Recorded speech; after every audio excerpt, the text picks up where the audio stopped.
લોક સાહિત્યકાર દેવાયત ખવડ હાલ પોલીસ કસ્ટડીમાં છે. ગઈકાલે સુરેન્દ્રનગરના દુધઈ ગામમાંથી દેવાયત ખવડની ધરપકડ કરવામાં આવી હતી. તેમના પર આરોપ છે કે થોડાક સમય પહેલાં લોક ડાયરાના આયોજનના પગલે અમદાવાદના સનાથલ ખાતે એક બબાલ થઈ હતી, જે બબાલનો બદલો ગીર સોમનાથમાં લેવામાં આવ્યો, જેમાં ગીર સોમનાથના તાલાળા તાલુકાના ચિત્રોડા ગામમાં ધ્રુવરાજસિંહ ચૌહાણ નામના યુવાન પર જીવલેણ હુમલો કરવામાં આવ્યો. ત્યારે આજે આખો ઘટનાક્રમ સામે આવ્યો છે. તે મામલે શું કહી રહ્યા છે વરિષ્ઠ પત્રકાર જગદીશ મહેતા? તેમના મતે શું આ ઘટનાક્રમ બન્યો છે, તે કોનો વાંક ગણાવી રહ્યા છે અને શું કહી રહ્યા છે મામલે? આપણી સાથે વરિષ્ઠ પત્રકાર જગદીશ મહેતા જોડાઈ ચૂક્યા છે. જે રીતે ગીર સોમનાથના તાલાલામાં ઘટનાક્રમ બન્યો હતો, 5 દિવસ પછી પોલીસે દેવાયત ખવડની ધરપકડ પણ કરી હતી. ત્યારે જગદીશભાઈ, શું લાગે છે હવે લોક સાહિત્યકાર દેવાયત ખવડ જે મંચ પરથી તો મોરે મોરાની વાતો કરતા હોય છે, લોક સાહિત્યકારનું કામ હોય છે સારું માર્ગદર્શન સમાજને મળે, પણ જાણે કે હવે લોક સાહિત્યના કામ એક અસામાજિક તત્વોને શોભે પ્રકારના થઈ ગયા હોય દેવાયત ખવડના કારનામાથી, તો કઈ રીતે જોઈ રહ્યા છો હવે આ પોલીસની કાર્યવાહીને? હવે લાગે છે આ ઘટના પછી કદાચ દેવાયત ખવડ સુધરશે? જુઓ ફેઝલજી, પેલી વાત તો ઈ કે આમાં શાકમાં કોળું જાય છે. અર્ધ્ય સત્ય બહાર આવ્યું છે ને અર્ધ્ય ઢબુરાઈ ગયું છે.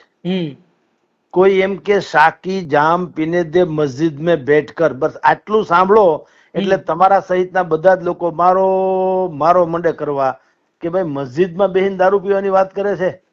પણ અર્ધ સત્ય જે ઢબુરાઈ ગયું છે દેવાયત ખવડના કિસ્સામાં હું આવીશ. એ ઢબુરાઈ ગયું એ શું છે? યા ફિર એસી જગહ બતા દે જહાં પે ખુદા ના હો. આ વાત ન સાંભળો તો પેલી પંક્તિ સાંભળીને તમને જે થાય એવું આ કેસમાં થયું છે. દેવાયત ખવડ સુધરશે એ પ્રશ્ન એટલા માટે થાય છે કારણ કે દેવાયત ખવડની વિરુદ્ધ નહીં, એટલે એની ફેવરની અને સામેના પક્ષની કોઈ વાત બજારમાં આવી નથી. એટલે આપણને દેવાયત ખવડ વિલન લાગે છે. પણ તમે પોતાની જાતને દેવાયત ખવડ પાસે મૂકી દો અત્યારે, ને હવે હું જે વર્ણન કરવા જાઉં છું પછી તમને અહેસાસ થશે કે આમાં દેવાયત ખવડ કાં તો નિર્દોષ છે ને કાં ખોટા નથી. અચ્છા, હા, એવું થયું છે. 2025 ફેબ્રુઆરી મહિનાની 20મી તારીખે એને ભગવતસિંહજી ચૌહાણ સાથે ડખો થયો સનાથલ ગામના, બરોબર? બિલકુલ. ત્યાર પછી એના ભત્રીજા જે ધ્રુપેન્દ્રસિંહજી કે ધ્રુવેન્દ્રસિંહજી જે છે એ માંડીને ધ્રુવરાજસિંહજી, અને પછી બીજા છે ભાઈ મેઘરાજસિંહ બન્ના. હા, ગોહિલ. હા, હવે આ બધા લોકોએ શું કર્યું? જો ઘટના બની ગઈ બીજા મહિનામાં, અત્યારે હાલે ઓગસ્ટ મહિનો, 6 મહિના વયા ગયા. પણ એ 6 મહિના મારીને તમારી દ્રષ્ટિએ વયા ગયા છે, એની દ્રષ્ટિએ નહોતા ગયા. આપણે અત્યાર સુધી સાકી જામ પીને તે મસ્જિદ મેં બેઠ કર એટલું જ સાંભળ્યું હતું કે દેવાયત ખવડે 8 લાખ રૂપિયા લીધા ન ગયા, 8 લાખ રૂપિયા ન ગયા, 8 લાખ રૂપિયા લીધા ન ગયા. પણ એ અર્ધ સત્ય હતું. બરાબર. દેવાયત ખવડના ખાસમ ખાસ મિત્ર છે પ્રવીણદાન ગઢવી, જે અમદાવાદમાં તલાટી મંત્રી છે. એણે કીધું 1 રૂપિયો લીધો નથી. અચ્છા, 1 રૂપિયો નથી લીધો? ના, ઈ જ વાત છે. દેવાયત ખવડ રાજકોટ થી જયારે અમદાવાદ શિફ્ટ થયા તો દેવાયત ખવડના છોકરાઓને એડમિશન સ્કૂલમાં જોતું હતું. એ સ્કૂલના ટ્રસ્ટી મંડળમાં ભાઈ ભગીરથ આપણા ભગવતસિંહજી હતા, ભગવતસિંહજી ચૌહાણ. એટલે એને એડમિશન અપાવ્યું, એટલે ઋણાનું બંધ એકબીજાને સંબંધ થયો. એટલે દેવાયત ખવડે કીધું કે મારે લાયક કોઈ સેવા હોય તો કેજો. ઓબ્વિયસલી એકબીજા પરસ્પર આવું જ કે. બિલકુલ. ઓલાએ કીધું કાંઈ વાંધો નહીં, ઓલા ખોરનું ખાનદાન છે, ઓલું કઈક ભાઈ ભગવતસિંહજી જે છે ચૌહાણ એ કઈક કમ નથી, એ અડધું પડધું રજવાડું છે એમ કે તો ચાલે. થયું શું કે એને કામ સોંપ્યું કે ભાઈ મારા બાપાની કે એટલે મારા દાદાની કે પિતાની કઈ તિથિ છે ને એમાં તમે આવજો, ભજન સંધ્યા રાખી એટલે, બરાબર? અને એને બધા સગા સંબંધીઓને બોલાવ્યા, આ છે તે છે, બધું કર્યું. અને કુદરતને કરવું આમાં બનવા કાળ બધું બને, એમાં ભાઈ દેવાયત ખવડ પહોંચી ન શક્યા, મોડા પહોંચ્યા. એટલે કાર્યક્રમ આખો રફે દફે થઈ ગયો, બાપુને ન ગમ્યું, એ સ્વાભાવિક વાત છે, ન જ ગમે, કારણ કે જેના નામે આવવાની વાત હતી એ જ ન આવે તો આખે આખો કાર્યક્રમ બેચરાઈ જાય, એ સ્વાભાવિક વાત છે. એટલે ભાઈ ભગવતસિંહજી જે છે ચૌહાણ, એ બહુ ગુસ્સામાં આવ્યા, એ બધી વાત કરી. એને દેવાયત ખવડને કીધું ખરું, ભાઈ ન પુગાણા હોત તો યાર ના પાડવાની જરૂર હતી, પણ આજે મેં મારા બધા હગા વાલા કુટા સ્નેહી બધી સંબંધીઓને બોલ્યા, તમે ન આવ્યા. હવે એવા જ કોઈ કામમાં આ પણ હલવાઈ ગયા હતા. કોણ? દેવાયત ખવડ, બીજી જગ્યાએ.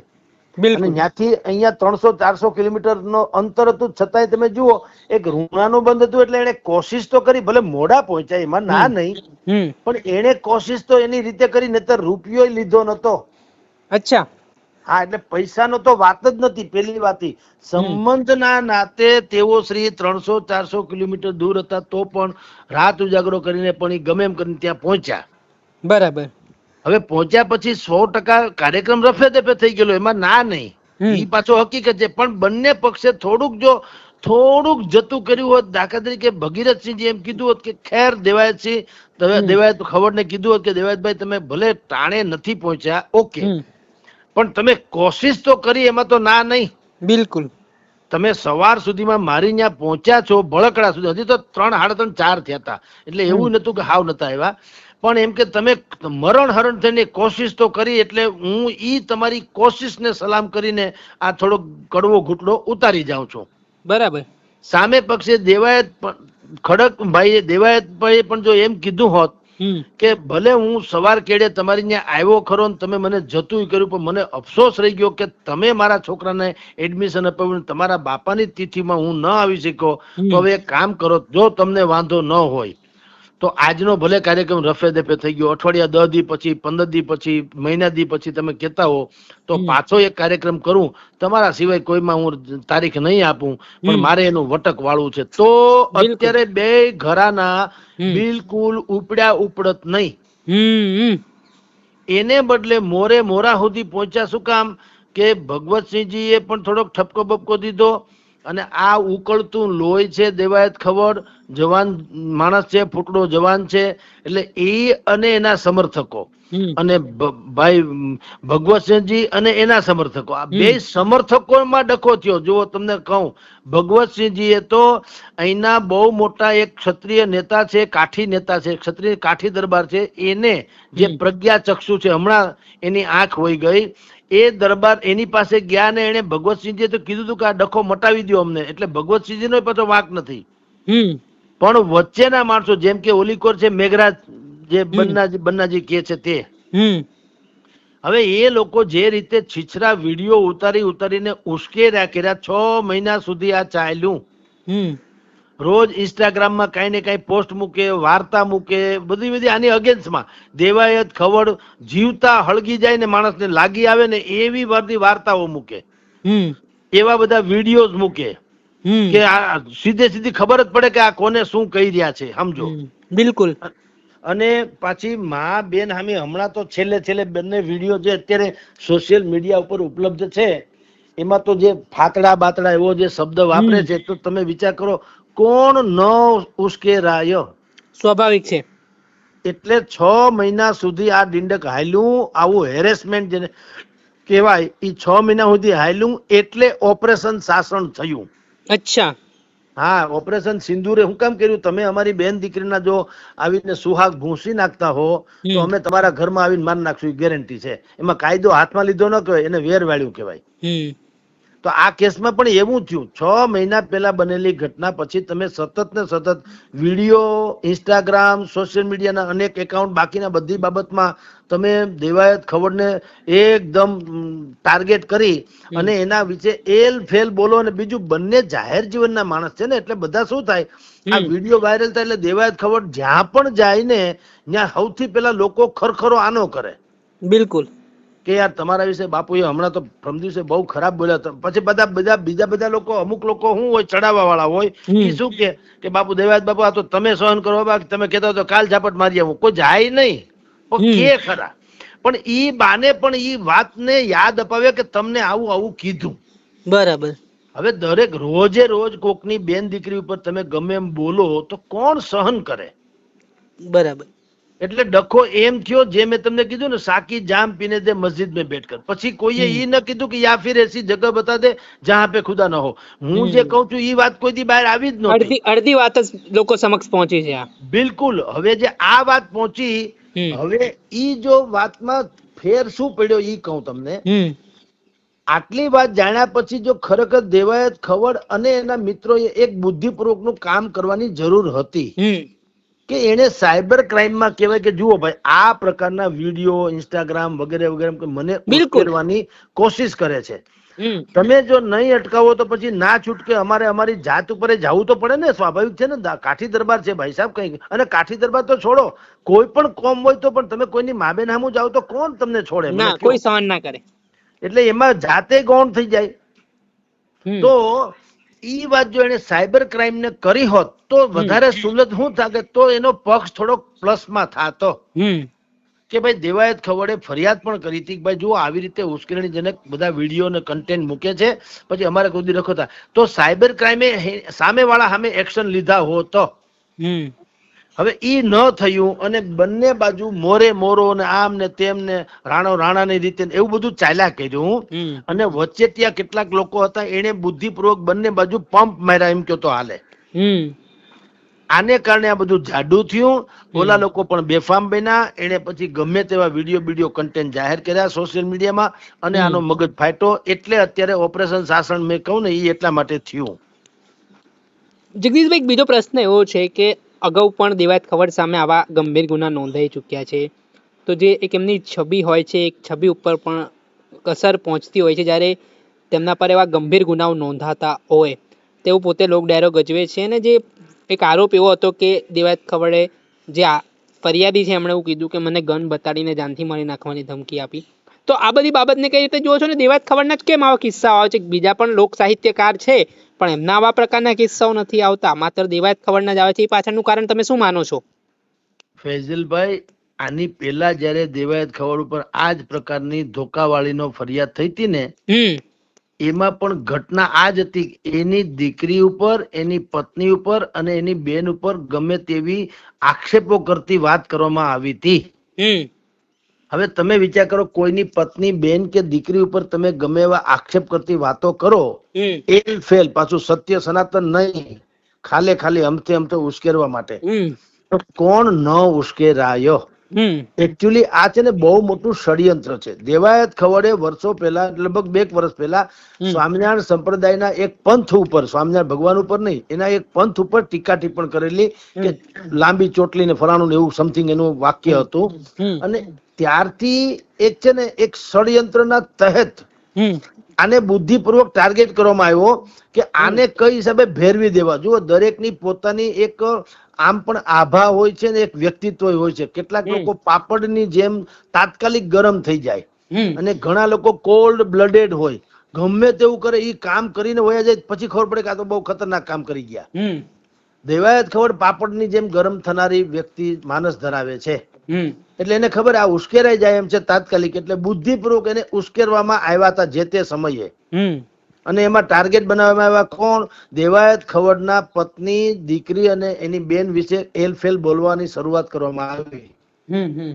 એટલે પણ એને પેલા શરૂઆતમાં મિત્રોને કીધું, મિત્રોએ કીધું હશે ભાઈ આપણે, તમે બહુ મોટા કલાકાર છો, તમને આવું કઈ છાજે નહીં, અમે કોશિશ કરીએ છીએ સમજાવવાની. આમ ઈ ન સમજાણા ને સામે ઉશ્કેરાટ ચાલુ રહ્યો. એટલે એને પેલા ધોકાવાળી થઈ. એમાં પણ ઈ જ ઘટના જાહેર છે ને અત્યારે જે આપણે ચર્ચા કરીએ છીએ એમાં પણ આ જ થયું. ટૂંકમાં આની જે તામસી સ્વભાવ ઈ જે પામી ગયા ને ખબર છે કે આને ઉશ્કેરો એટલે હો હા થાય, એમાં એક પણ દો કાજ હો હા થાય. એમાં શું થાય, અત્યારે તમે જો શરૂઆત આપણે શું કરી, દેવાયત ખવડ છે વિલન છે કે દેવાયત ખવડ છે એના ઉપર આવા કેમ કેસ થયા કરે વગેરે વગેરે. તો ઈ જ તો ટાર્ગેટ હતું લાગતા વળગતાનું કે કોઈ હિસાબે આનું કેરિયર ખતમ થઈ જવું જોઈએ. જો આમાં બદનામ કરવાના ષડયંત્ર હોઈ શકે છે. બિલકુલ હોઈ શકે જેમ તમને આમાં છે ને, આમ તમને કહું ફૈઝલજી, એક બીજી સમજવા જેવી વાત છે. આ કાઠીનો દીકરો છે, કાઠી દરબાર છે. સામાન્ય રીતે આ જે અત્યારે ઈ જે સાહિત્ય પીરસે છે એમાં ચારણ સમાજ જે છે એનું પ્રભુત્વ અત્યાર સુધી રહ્યું છે. બરાબર. અને ઈ ચારણ તો શું છે, જન્મજાત છે ને, આવી રીતના છે ને, ચારણ તો દેવી પુત્ર જ કહેવાય છે ને. માં સરસ્વતીની કૃપા અફલાતૂન એની ઉપર છે, અંધરાધાર પહેલેથી જ જન્મજાત જ એવા હોય છે. તમે સમજો, આપણે જે વાત સામાન્ય સંજોગોમાં કરી ન શકીએ, ઈ લોકો એની ભાષામાં કે ત્યારે આપણે ચકાચોંધ થઈ જાય. એ લોકો કે તારો કે જ્યોત મેં ચંદ્ર છુપે નહીં, બાદલ છાયો ને ચંચલ નારી કો નૈન છુપે નહીં, પ્રીત છુપે નહીં, પીઠ દિખાયો. કવિ ગંગ કહે ચડો રજપૂત છુપે નહીં, દાતા છુપે નહીં, ઘર માંગન આયો. કવિ ગંગ કહે સુનો બસાયો, છુપે નહીં, ભમુખ લગાયો. હવે આવી વાત આપણે હુજે નહીં ના, બિલકુલ. ઈ તો કોક દેવી પુત્ર હોય, ચારણ ને અવતર્યા હોય એવા ગઢવી, એને જ હુજે. બિલકુલ. હવે આપણે ભલે માનીએ કે ન માનીએ, પણ એક વસ્તુ કહું, કલાકારોની ભીતરમાં ઈર્ષા ભયાનક હોય છે સાહેબ. હા, કોમ્પિટિશન હોય માર્કેટમાં, નામ ગજબની. આપણે ઈ લોકો વાતું ભલે ઉદારતા ની કરે, પણ કોમ્પિટિશન ની પરાકાષ્ઠા છે. અચ્છા. હવે એમાં કાઠીનો દીકરો, કાઠી દરબાર ને એને કંઠે માં સરસ્વતી, લોક સાહિત્યને પી ગયેલો જણ. હજી થોડુંક આ ડખે ચડાવ્યા છે બધા સમાજે ગમે એમ કરીને. બાકી જો ન ચડાવે તો દેવાયત ખવડ પાસેથી આપણે બીજા ભીખુદાનની અપેક્ષા રાખી શકીએ. આવું મોટો કલાકાર થઈ શકે એવી ક્ષમતા છે એનામાં, સાધક બને એમ છે. માં મોગલના આશીર્વાદ છે એની ઉપર. પણ ડખે ચડાવ્યા શું કામ કે કોઈ હિસાબે આનો મેળ, કારણ કે તામસી સ્વભાવ, યુવાન માણસ છે, જવાન લોહી છે, ચડતું લોહી કહેવાય આપણી ભાષામાં. એ ચડતું લોહી છે, એનો ગેરઉપયોગ બધા કરે છે. કારણ કે આ પરિપક્વ ક્યારે થાય, કોક ટાઢે કોઠે કોક સમજાવવા વાળું માણસ જોઈએ ને, એની પાસે છે. એ બધા બાઉન્સર જેવા જ છે આમ જુઓ તો. બિલકુલ. એટલે ઈ લોકો ઇન્સ્ટાગ્રામમાં ફલાણામાં ક્યાંક એનું વિરુદ્ધમાં આવે એટલે વળ ચડાવીને બોલે, એટલે ઓલો ન બાંધતા હોય તોય બાંધે. ખરેખર તો શું કરવું જોઈએ, એમ કેવું જોઈએ કે ભાઈ તમે ડાયરા બાયરામાં સંભાળો, આ બધું અમે સંભાળ લેવું. બિલકુલ. એવી એક સલાહકાર સમિતિ હોવી જોઈએ કે ભાઈ આ બધું અમારા ઉપર છોડો, અમે બધું કરી લેવું વ્યવસ્થા, તમે ડાયરા બાયરા કરો ને. અને બીજું, કોઈના કહેવાથી આપણે ક્યાં હારા કે ખરાબ થઈ જાય એમ સમજી લ્યો. હા, જો એવું થતું હોય તો હું કહું, લ્યો એ ટ્રમ્પ હરામી, એટલે હરામી થોડો થઈ જાય. એ તો છે ઈ છે. હું આ મારા ઘરમાં બેઠે બેઠે કહું કે ટ્રમ્પ કાલથી હરામી, ટ્રમ્પ નું શું થાય? ના થઈ શકે. એવી રીતે આ લોકો ભલે ની કોઈ માણસ ગમે એમ ગાળ દે, સોશિયલ મીડિયામાં દે કે ફલાણામાં દે, પણ હું કહું આપણે નરેન્દ્ર આ દેશમાં, હું ઘણી વખત ઘણી ટીવી ચેનલમાં બોલ્યો છું કે 140 કરોડની જનસંખ્યામાં 40 કરોડ લોકો તો એવા છે કે હવારે કોલગેટ પછી કરે, સૌથી પહેલા નરેન્દ્ર મોદીને ગાળ દઈ દે એટલે એની આંખ ઉગડે. એક મુદ્દાનો કાર્યક્રમ સૌથી પહેલા ઉઠીને મોદી હરામી એમ પેલા કહી દેવાનું, પછી બધું થાય. હવે એમ કેવાથી કઈ નરેન્દ્ર મોદી ને કાંઈ ફેર પડે નહીં ને, ઈ કોઈ દી બાંધવા આવે નહીં. ના આવે. એનું કામ કરે, હાથી ચલતે અપની ચાલ. બિલકુલ. તો ભાઈ દેવાયત ની વિરુદ્ધમાં પણ આવો ડખો થયો તો કેટલાક લોકો એના જે ખાસમ ખાસ ગણાય છે ને, એ લોકોએ એવું કહેવાની જરૂર હતી દેવાયત ભાઈ ને કે ભાઈ તમે એક કામ કરો, તમે તમારો ડાયરો બાયરો ને બધું ચાલુ રાખો, મજા કરો. આ તો હાલ્યા જ કરશે સોશિયલ મીડિયામાં ડીંડક બધું, અને એનો જવાબ અમે અમારી રીતે દેશું. બિલકુલ. તો એક તો ફેર પડ્યો હોત, બીજું મેં સાયબર ક્રાઇમમાં ફરિયાદ વાળી વાત કરી, ઈ કરવાની જરૂર હતી. ને ત્રીજું, ખરેખર કોક ડાયા માણસ હોય ને આ પરિપક્વનો, આ લાઈન નો કલાકારી છે, જેમ કે ભીખુદાન ગઢવી, જેમ કે શાહબુદ્દીન રાઠોડ, બરાબર, જેમ કે લક્ષ્મણભાઈ ગઢવી, આવા કેટલાય લોકો છે ખાનખાના જેનું ઇજ્જત ભયાનક છે અત્યારે તમારી જાણ ખાતર લોકસભા. એવા લોકોને વચ્ચે રાખી માયાભાઈ આહિર થી માંડીને જે કોઈ સારા એને લાગે એને વાત કરવા, તો હું દાખલો આપું છું. હવે એવા કોક માણસોને કીધું હોત કે ભાઈ આ જરાક ડખો જે હાલે છે ભગવતસિંહજી ચૌહાણ અને દેવાયત ખવડ પરિવાર વચ્ચે, બે મોટા ખોરડા છે, બેયની ખાનદાની લાજે છે આ શેરી ઝઘડાઓથી. સાચી વાત છે. એટલે તમે આમાં થોડુંક સમજાવો ભગવતસિંહજી ને, ભાઈ બીત ગઈ સો બાદ ગઈ, હવે તમારામાં બાપુ ન આવ્યા દેવાયત ખબર તો એક વખત ભૂલી જાવ, પણ હવે આ તમને છાજે નહીં અમુક પ્રકારના ઝઘડા. 2-2.5 વર્ષનું છોકરું આપણને કે અંકલ હું તમને પાડી દઈશ, તો આપણે કઈ એમાં તલવાર લઈને નીકળી ના પડે. આપણે કહે હા બેટા હા તું તો પાડી જ દે ને બેટા, કારણ કે આપણને ખબર છે કે આ બાળક છે. બિલકુલ. તો બંને મોટા માણસો એને કહેવાય જે નાનામાં નાની વાત જે સમજી શકે ને એના મોટા. તો બે મોટા માણસો, બે મોટા ખાનદાન ખોરડા છે, એનામાં આ સમજણ વાળી વાત કોક વચ્ચે આવો સારો માણસ ગોતા હોય ભીખુદાનભાઈ જેવા, કે એને જે યોગ્ય લાગે, સાધુ સંતો કે ગમે તે માં મોગલની જગ્યામાંથી બહુ માને છે દેવાયત ખવડ, તો એવા કોક એના ધર્મગુરુ થી માનીને કોકને કીધું હોત કે ઈ કરે તો 3 સ્ટેપ કર્યા હોત ને તો આ સમાધાન. ઝઘડો અત્યારે હા 3 સ્ટેપમાં પહેલું સ્ટેપ ઈ કે એના મિત્રોએ આને સોશિયલ મીડિયા થી અલગ રાખવાની કોશિશ કરી હતી કે તમે આ જોવો જ માં, આવું તો હાલ્યા જ કરશે ડીંડક. એક તો બરાબર. ઈ, બીજું ઈ મિત્રોએ કોશિશ કરી હોત કે સામેવાળા સાયબર સેલમાં ફરિયાદ કરવાની, અને ત્રીજું કોક ડાયા માણસને કીધું હોત કે ભાઈ આ સમાધાન કરાવો, બેયની આબરૂ જાય છે ને એમાં લોક સાહિત્ય પણ લાજે છે અને બેયના ખોરડાય લાજે છે, બે બિલકુલ. મોટા માણસો છે. આ 3 ન થયું એટલે FIR થઈ. બરાબર. એનું પરિણામ આવ્યું શાસન, ઓપરેશન શાસન. ઓપરેશન શાસન. હવે પણ એમને હવે જેલ હું- દર્શન થયા. એટલે ભગવાનને આપણે તો પ્રાર્થના કરીએ, જન્માષ્ટમી હમણાં જ ગઈ છે, સદબુદ્ધિ હવને આપે ને અહીંથી આ પૂરું કરે. આ છાજતું નથી, બેમાંથી બિલકુલ. એકેયને છાજતું નથી. બરાબર. બિલકુલ. જી જી.